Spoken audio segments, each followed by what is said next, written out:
Kolosas 3:18 hanggang 25, buksan ng Biblia. Ito ang mga salitang paalala ng Diyos tungkol sa pagsisikap, kaya ika'y makinig at huwag kukurap.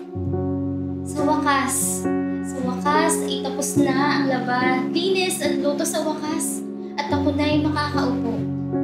Pero ako pa pala'y maghahanda ng pagkain bago si Mister ay dumating. Patulugin ko lang tong siliit at makatulog lang kahit saglit. Grabe ang traffic. Ngayon lang ako nakarating. Araw-araw pagod sa trabaho ng galing. Dugot pawis hanggang biyahe. Uupa ito. Basta timplahan lang ako ng kape. 5 minuto na ang lumipas. Nasaan ang timpla? Di bali na. Ako na lang. Nandito ka na pala. Timplahan kita ng kape at iinitin ko ang merienda. Wag na. Tapos na. Ang ganun ba?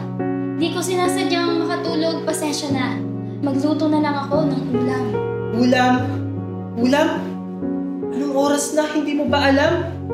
Hindi ba sinabi sa'yo na ang trabaho ay iayos sa oras mo? Ako'y nangihina. Ako'y nalilito. Ako'y napapagod din, alam mo ba? Magkasikaso, mag-isa, may kasama kong bata. Sa tahanan, ako ang ilaw, ang palaging gumagalaw. Kaya minsan, naiisip ko na lang na umayaw, sumigaw, bumitaw. Haraong nabingi, natahimik, tulala. Salita ng Diyos ang naalala, mga babae bilang asawa, kayo'y magpasakop at sa kanila'y umunawa.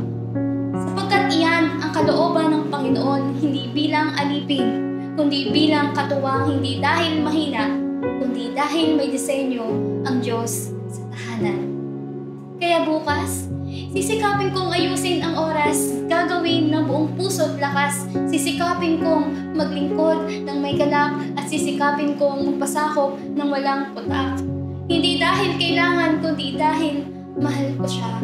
At higit sa lahat, dahil mahal ko ang Panginoon, ito ay kayang-kaya. Napatahimik ako at napatingin sa aking asawa. Ako man, napaalalahanan rin ang salita. Mga lalaki, mahalin ninyo ang iyong asawa at huwag kayong maging malupit sa kanila. Oo, pagod ako, ngunit siguradong pagod din siya. Oo, may pangangailangan ako, ngunit siya din ay may paraya. Minsan, nakakalimot ako na ang pagsisikap sa pamilya ay hindi lang sa trabaho, kundi pati sa bawat salita na binibitawan ko sa kanila. Kaya bukas, sisikapin kong magmahal ng higit at umunawa. Hindi dahil ako'y perpekto, kundi dahil nais kong sundin ng Diyos. Hindi dahil ako'y asawa lamang, kundi dahil ako'y lingkod ng Panginoon na dapat makita sa bawat kilos. Sa tahanang ito, hindi kami kalaban, hindi kami magkatunggali, kundi magkasama, magkatuwang na lumalakad sa disenyo ng Diyos. Anak, tama na ang laro. Ayusin mo na ang iyong laruan. Tulungan mo si Papa at maghanda. Dali, ngayon na. Bakit palaging may utos? Ang saya ko pa. Laro pa sana.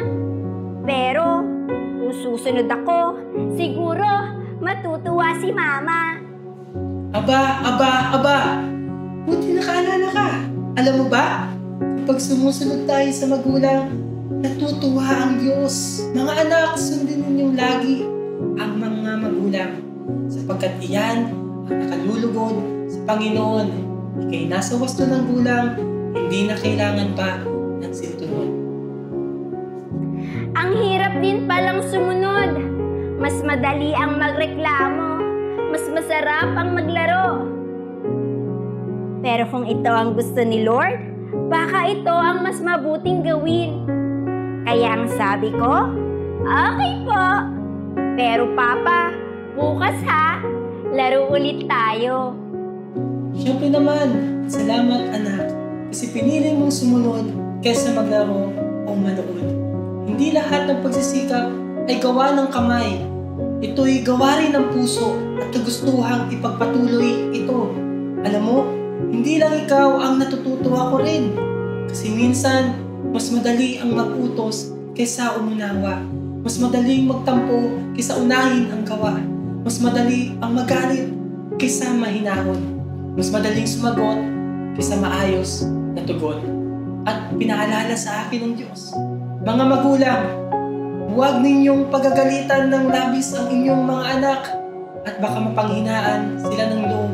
Malito, mawala ang indak at magtampo ang puso at itaklo. Sa tahanang binuo ng Diyos, hindi sapat ang pagmamahal lamang. Kailangan din ng pagsisikap sa pagsunod ng mga anak at pagsisikap sa pag-aruga ng mga magulang. Araw-araw akong pumapasok, biyahe dito, biyahe dyan. Dala ang bigat ng folder at papel. Kahit may baha, di pa i-cancel. Umulan, umaraw, upuan sa MRT, inaagaw. Minsan, iniisip ko, bakit ba ako nagtitiis? Bakit ba ako nagpapakapagod? Bakit ba kailangan gawin to? Bakit ba parang walang katapusan? Kung hindi naman ako napapansin ng amo. Minsan, walang pasasalamat. Minsan, puro utos lang abot ko dito. Pero, sa kabila ng pagod, pinipili kong magsikap. Titiisin ang lahat, makaahon lang sa hirap sapagkat alam ko, hindi lang tao ang dapat kong paglingkuran, kundi pati ang Diyos na sa akin ay nagbibigay ng lakas. Alam ko, may misaysay ang lahat dahil bawat hirap, bawat pawis, hindi man makita ng iba tiyak na nakikita ng Diyos mapapawi ang hinagpis. Huwag kang mag-alala, anuman ang iyong ginagawa, parang araw ang masikat ang mamamahala at ang tamad ay manatiling alila. Kaya huwag kang mapapagod o mapanghinaan ng loob. Kamay ng tamad ay magdaraho at yaman ang resulta sa taong masinop. Magsisimula ang simba mamaya. Palagi naman akong nandito, naglilinis, nag-aayos ng silya. Pero parang walang nakakakita. Hindi kagaya ng nasa music team. Palaging pinapalakpakan, palaging napapansin. Ako, wala man lang. Salamat o tapik sa balika. Pero, teka, naalala ko ang salita ng Diyos. Ano man ang inyong ginagawa, gawin ninyo ng buong puso na parang sa Panginoon kayo naglilingkod at hindi sa tao. Hindi pala sayang ang pagsisikap ko. Hindi pala ito maliit o malaking trabaho. Ang paglilinis ay paglilingkod din.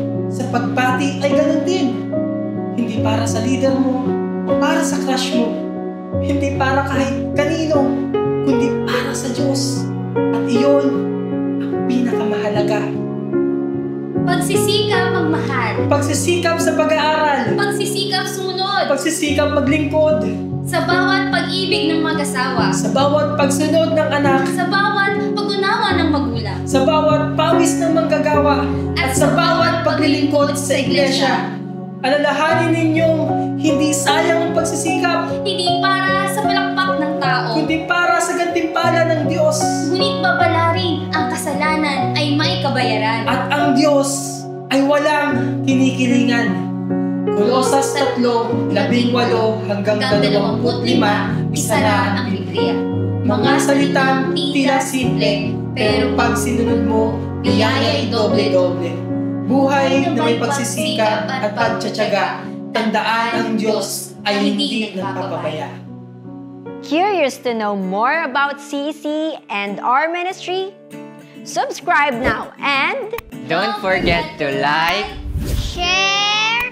And watch our videos. Together, let's share the gospel.